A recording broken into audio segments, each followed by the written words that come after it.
at this point, as of the latest radar image that we have, which was about 3 minutes old, and continue to move eastward at a pretty good clip. So again, right along I-69E from Combs to Brownsville, the winds are picking up as we speak. Right along I-69E, your winds are picking up as we speak as this system continues moving in that direction. So I'm going to go back on our radar and I'm going to clear. There you go. You can see what I'm looking at.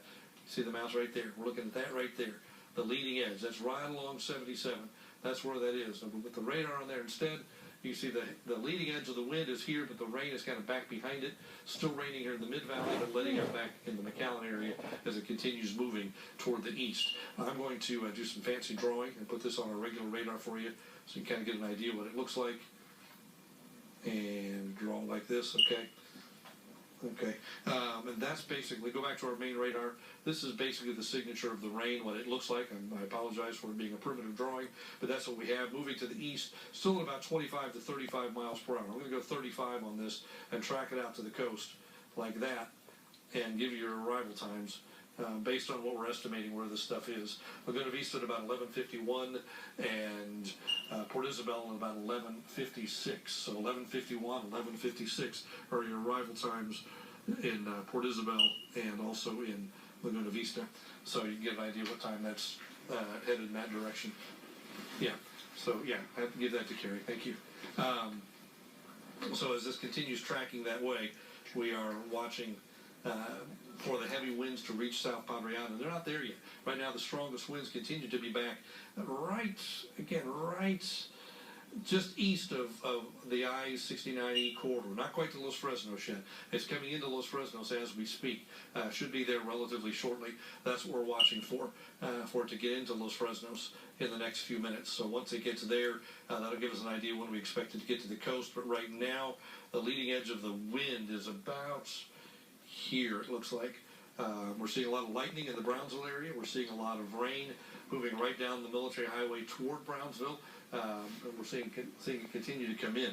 And Sky 5 continues to show the view from our studios here in Westland. Go take a look at it. We're looking to the northeast on Sky 5. What do you see, Josh? Well, we just saw a very powerful lightning flash there off to our northeast. There's another one there with cloudy ground lightning. This is the lightning that can cause the most issues for people because it strikes the ground, strikes the houses, and that's where you get those house fires. So just be sure to watch out for that if you're out and about, and keep that phone handy. There you go. Let's remind you that the leading edge of this, the strong winds that have come in with this have taken trees down, at least one tree down in Weslaco on South Nebraska Street, blocking the street. So at least one damage report from this, again, in the Weslaco area.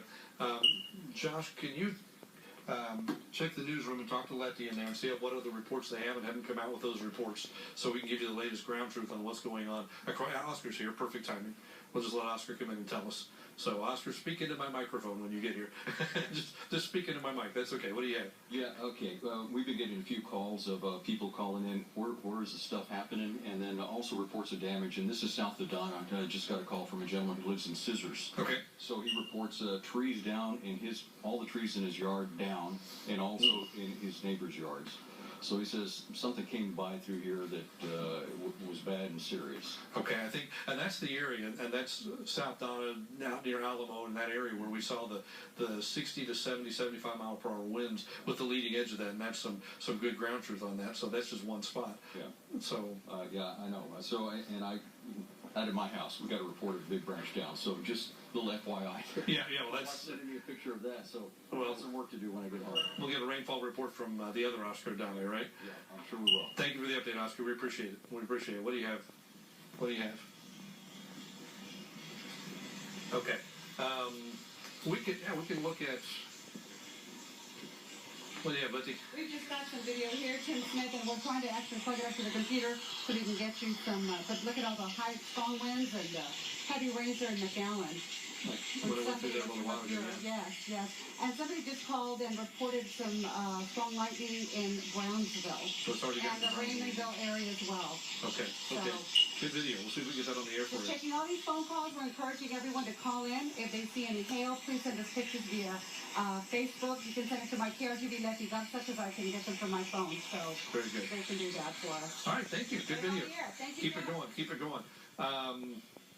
In the control room, we have Digital 5.4. Our radar is live on 5.4. Is there a way we can show that on the air? At this point, they're shaking their head no. Working on it, okay. Because we do have good radar on that. If you'd like to see the latest radar, it is on 5.4 right now. If you've got digital 5.4, you can see us there. You can see what the radar is. And I can tell you what it looks like. I can describe it to you until we figure out how to get it on our air here. The leading edge of this stuff, Rio Hondo now, on the leading edge of the heavy rain. Rio Hondo down to San Benito, Rancho Viejo. You're on the leading edge of the rain right now. It's just coming into your area as we speak, and it stretches all the way back from there into Hidalgo County. Again, it stretches from basically Rancho Viejo down to about Santa Maria, and then